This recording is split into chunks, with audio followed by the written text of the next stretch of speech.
Next one. Yeah, you talked about education. What do you think is the federal role in dealing with those issues? I think the federal has a lot of roles. One of the big roles that's applicable to Arizona is the voucher program. They want to make the Arizona voucher program a national program. They want to make it the blueprint. This is an issue. It's two issues. One, it's taking public money from and put it into private, but it's also public money supporting religious institutions, because most private schools are religious, and that's a separation of church and state issue. But if we're not careful, because I mean, it's been said that they want to take the voucher program from Arizona and implement it nationally. That's a federal problem. That means everybody wants to do that. I am a firm believer that local communities and states should be very invested in what their educational system looks like. But I also believe that the federal government has an oversight responsibility, a moral responsibility, in fact. Because if you think of it like this, if we allowed for every community to decide 100% education on their own, there would be zero uniformity. That would be a problem, one, in what's the base education? What is the basic that we as a country believe is basic? What is basic science that we believe in? But it's also a problem in higher education, because if everybody's on the different page, then how do universities decide who's eligible to enter? I mean, then you have to go back to having a test for them to get in, and only based on the test, and then it's only if you test well, which is kind of the problem with the educational system now, is we're teaching to a test instead of teaching to humans. Federal also has a big responsibility because federal money does come into the educational system, and that federal money coming into the education system is part of the oversight for civil rights.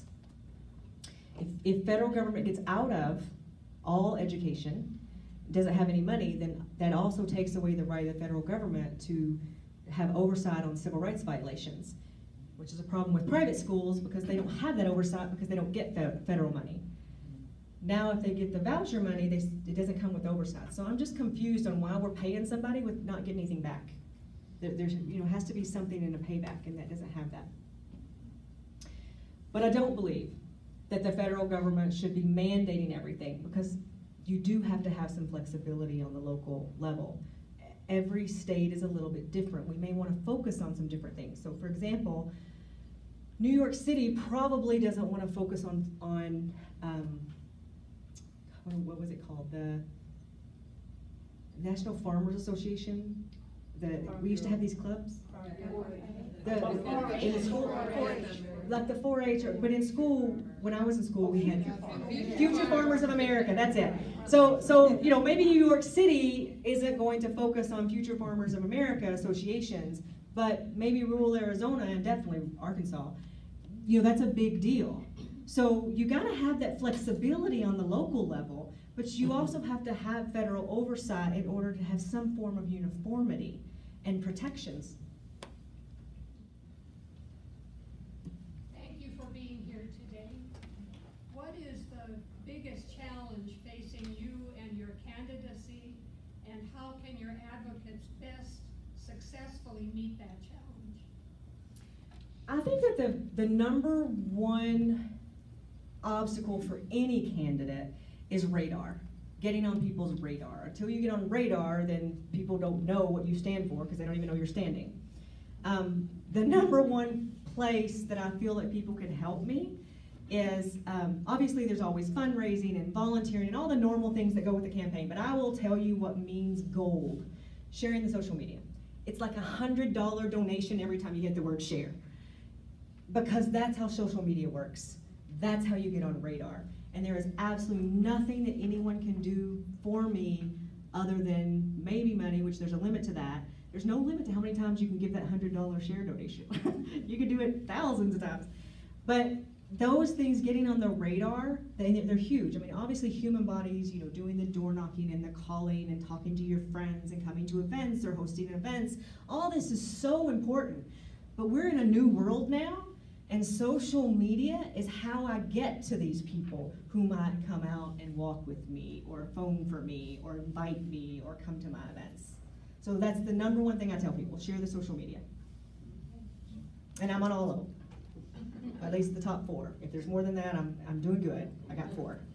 I got 4 personal and 4 campaign. So I guess I have 8. It's not just about getting people to donate, which, by the way, I'm a firm believer against pay to play.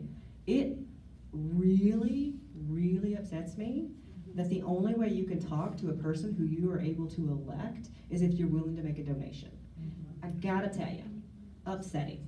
Come have coffee with me. It's a $50 donation.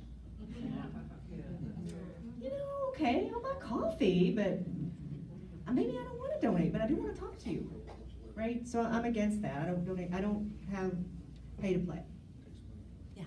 Yeah, there's 2 things. First of all, you don't really have a track record, and that's one of my issues with Flake, is that his talk is very nice, very flowery, very descriptive, and sounds really good, but his voting record is really bad.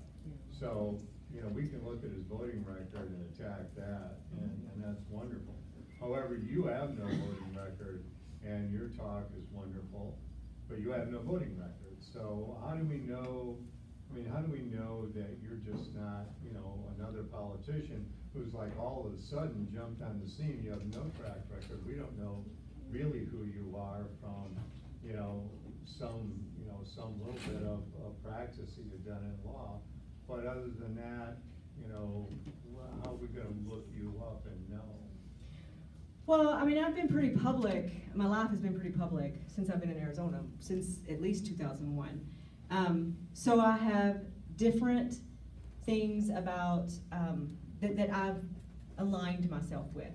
So I've been a very public part of Interfaith that's well documented online.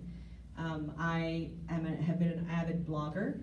So my personal thoughts are out there. I mean, believe me, the strategist came out and said, we need to take your blog down. And I'm like, no, my blog is the real me. That's something that I shouldn't take down, because that's what I really think. And that's how someone can reference and say, well, she's saying X today, but what did she think before? Well, I blogged on it before, so you can look it up.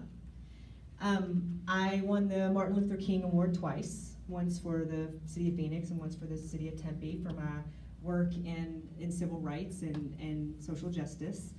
I mean, I'll agree with you that if track record is what you're looking for as far as politics, I don't have it. And in a way, I'm proud of that. Because I didn't, start at the bottom and make this a career move. I made this a we can do better move. I know that we can do better.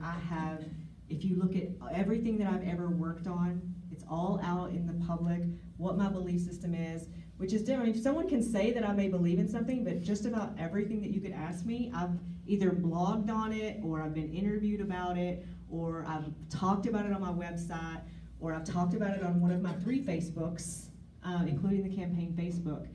I think that instead of I think that we're taking, I agree with your point that, I think that we're taken too often with people who talk well, and we don't really know what they believe. We only know what they say, and we take people at their word. And I think it's important for us to look deeper. So I do agree with you on that, but I'm just saying that there's a lot that you can look on with me that's deeper. And I'll answer any question, but like I said, it's my life since 2001 has been very public. So everything that I've ever said is pretty much out there. Have you ever run for any city councils or board of supervisors or anything like that? Nope. And so legally it's not a requirement. So you want to start at the top. Right. Without having any kind of before. At the risk of making everybody really angry. That happened in 2016. Not the best example. Not the best example.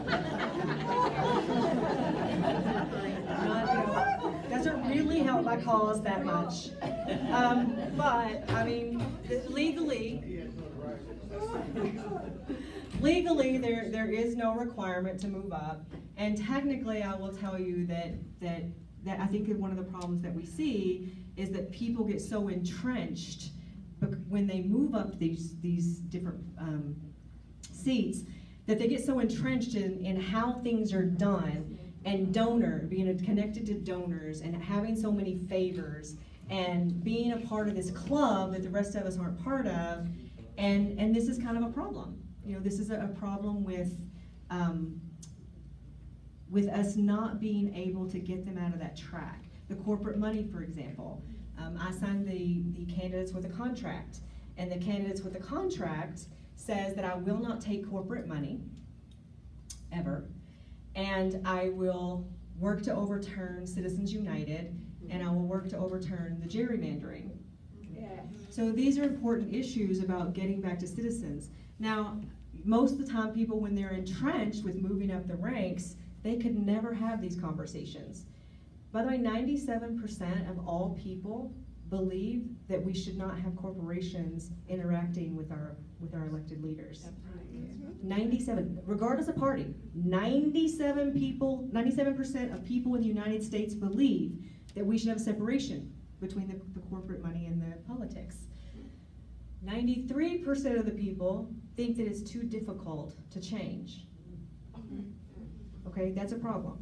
So when people ask me, well, why don't you just take the corporate money now, and then when you win, you can stop taking the corporate money and you can work on getting rid of the corporate money. And I'm like, well, that's asking me to take cocaine and promise you that I'm not going to be addicted to it. And that's what we have now. That's truly what we have now. And we have 3 candidates in Arizona who've signed the candidates with the contract. And that would be Brianna Westbrook, who's in near Maricopa County. She's also running for Congress. And Billy Kovacs, who's running for Congress, more closer to here. And so we are the only 3 in Arizona so far that has signed this contract. And the more that we have candidates willing to come out, which by the way, all 3 of us didn't move up the ranks. So I think that should tell you who's more interested in not taking corporate money. But more of us candidates who insist on taking this stance will give more people, voters, the will to force, to demand that the other candidates also take this stance. Because you should know that the reason why one of the reasons why the vote was late in Atlanta between Keith Ellison and Tom Perez, it was 2 hours late before they were able to vote on it. It was late because someone proposed that the DNC pass an amendment that the DNC and the Democratic candidates would stop taking corporate money. And they argued about that for 2 hours before voting it down. So a lot of people want this, but it's going to take pressure to do it. It's going to take pressure from the inside. It's going to take candidates willing to take these stances. So this is a stance that I took. And if you look at that, I mean, if you look at Flake, he didn't start at city council either. He actually started in the House, and before that, he was doing more missionary work. So, you know, he went straight from 0 to the House, and then the House to Senate. I had the privilege of conversing with you prior to this, and I enjoyed your story about your mother, because I think it says something about you and what you were taught. Would you mind sharing that? So I grew up in Arkansas. My mom and dad were high school sweethearts. My mom got pregnant in high school, which was a problem at the time. And they got married, and then he was physically abusive to her, and they had 4 girls. I was the baby, and she finally decided to leave him. And by the way, I wasn't Muslim, so just so you know, my dad was Southern Baptist. He had nothing to do with me. So just put that out there so you don't assume, that other stereotype. So my mom decided to divorce him, and then she took him to court for child support for 4 baby girls. And the court gave her an injunction and said, she gets this child support, but it has to be served. And the police department in the 70s would not serve the child support enforcement because the going idea at the time across the country, not just Arkansas, was if you'd be a better wife, your husband wouldn't beat you, and then you wouldn't be divorced, so then you wouldn't need child support. So she decided to go and join law enforcement. She went to the police academy in order to become a police officer, so that she could serve my dad.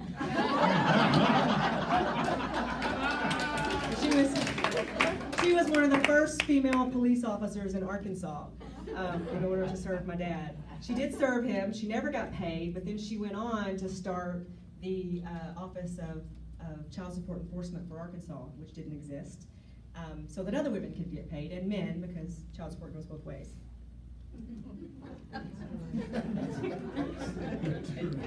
You know, I just don't understand the word no. What are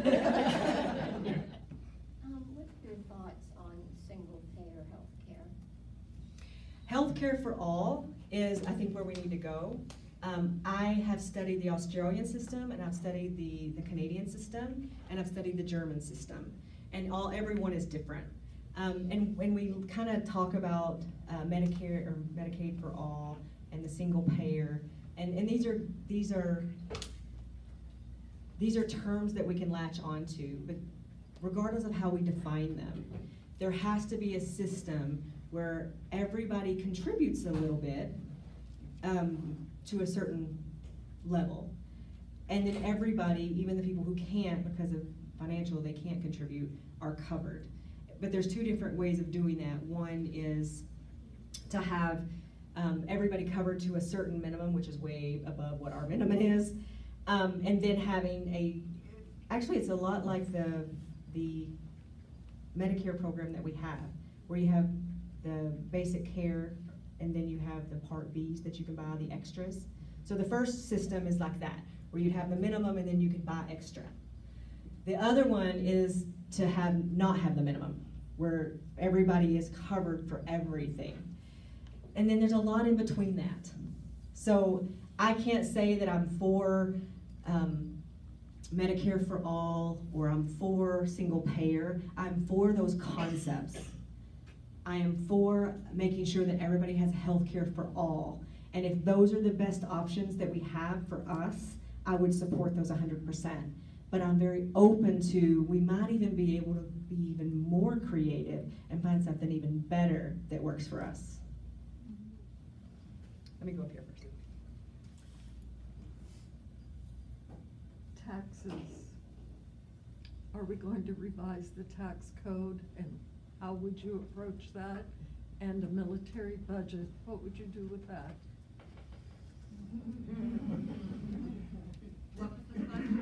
So about the tax code and the military budget.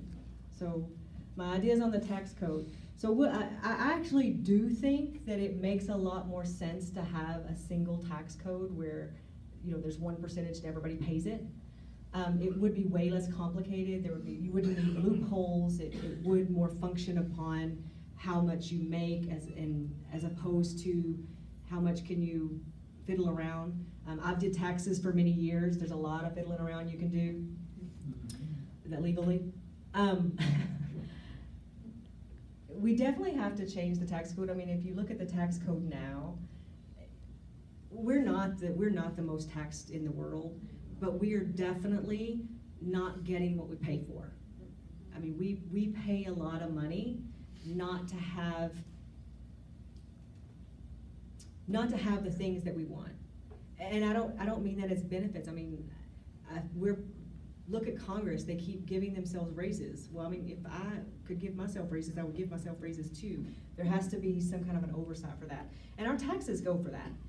But then there's so many ways, after you make a certain amount of money, there's so many more tax breaks that you can have, where you actually end up paying 0% tax. And the less money you make, the less things you can count off. It's just craziness. You know, I mean, I had things I counted off, and then I went below that on the next year. I had less money that year, and I couldn't count off the same things I counted off the year before because I hit a below number. You know, and I was like, really? I counted off last year? And they're like, yeah, it's because you made more money. I mean, we definitely need to work on the tax code, but giving the rich and corporations more tax breaks is not the way to do it. and I want to talk about that a little bit more in detail. You really need to understand, most people probably here do anyway, but corporations, they use the infrastructure that we paid, that we invested for. We created the roads, we created the highways, we created the bridges, we created the internet system, we created the telephone system, we created the entire medical, whether it's medicine or most innovations. Most things are innovated in those industries because public funds go into these experimenting universities or grants that go to companies that are trying to do these things for the public good, because we're paying for it. And then once it's created, then it gets sold, to other companies, or companies are allowed to make a profit off of it. So like with pharmaceuticals, the reason why prices are so high before you go to generic is because of their R&D, because of the money that they spent to develop it. They're allowed to recruit back. So for a certain period of time, they're allowed to charge huge amounts of money and have no competition. That's the payback. So that's kind of like a tax break. So they're using all of our infrastructure to run their businesses, and most of the corporations are not paying their taxes. Whereas small businesses, who actually are the job creators, who actually pump the most money into our communities, they don't have tax breaks, not anywhere near what the corporations are. It doesn't make any sense. And then, like I said, the more money you make, the more that you could count off. So we have a lot of people, it's funny, they talk about our benefits. I just read that they wanted to make Social Security, they want to change the name to the federal benefits or something, right? It's like we're benefiting, and it's like, you know what, y'all already got this backwards, because y'all are benefiting a lot. We're just, we just gave you an interest-free loan. That's what just happened. In your travels around, have you spoken with any of the industrial leaders in the state of Arizona to get their opinion on what they're looking for in the way of education, in the way of infrastructure, things that are important to them to continue in business and continue to grow, and how can you help with what they're looking for? I haven't spoken directly to the industries, but I'm a big researcher and studier, so I often get the reports, or not just like the media headline stuff, but like actual reports that different organizations create about industries. And most of the things that I'm reading are about quality of life. So, which is one of the reasons I've been talking to the rural areas about, if we made rural areas more quality of life, not really changing their lifestyle, actually enhancing their lifestyle. So they're looking for quality of life. They're looking for skilled people, both in labor and in like IT or higher things where you need, higher degrees. They're looking for places where their employees would want to live. The quality of life of having, not always the cities, by the way. We overrate that. Not everybody wants to live in the city. A lot of people want to live in more rural, quaint, but well quality of life stuff. But the biggest things that from the reports that they look for, which is why I pointed out the tax breaks, most of the industries now are saying, yeah, everybody gets us tax breaks. We don't even look at that anymore. We look for quality of life and education. So if we fast forward to January 2019 and you've taken office, what's your first bill? What's your first act? Well, by contract, my first act has to be to talk about putting something forward or working on a bill for overturning Citizens United. That's the contract that I signed. It says that has to be one of my very first acts. And it says, and the second, one of my very first acts has to be about gerrymandering. Yeah. One more question? Just one question. Would you explain the pen you're wearing for everyone, please? Let's see which one I'm wearing today. So it's the Democratic Party for a Better America. Okay. And what does that mean? Well, I bought the pen because I liked it and because I like the idea that the Democratic Party is supposed to be for making America always better, and that I wanted to be a part of that. Yay.